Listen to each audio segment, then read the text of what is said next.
So, Article 1767 ng Civil Code of the Philippines. Ito yung contracts between two parties. Yun yung sinasabi. Contract of partnership. So, merong dalawang firms o dalawang company na nagkasundo. No, ang pinaka-importanting element dito is consent.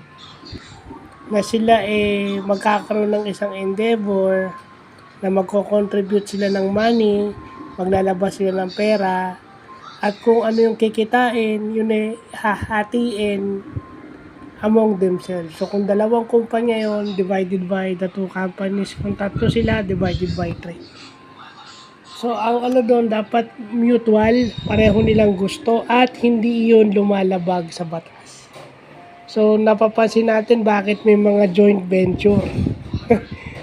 Yun yun kung bakit may mga joint venture.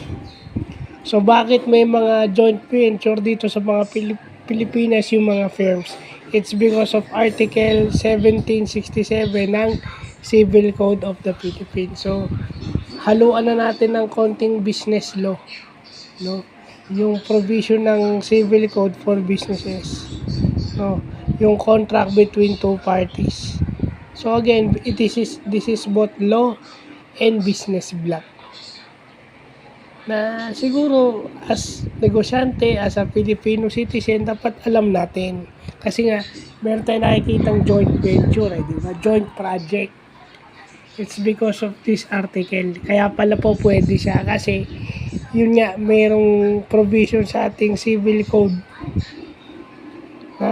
Yung civil code kasi it's a code of rules na para sa mga tao, civilian. Yan.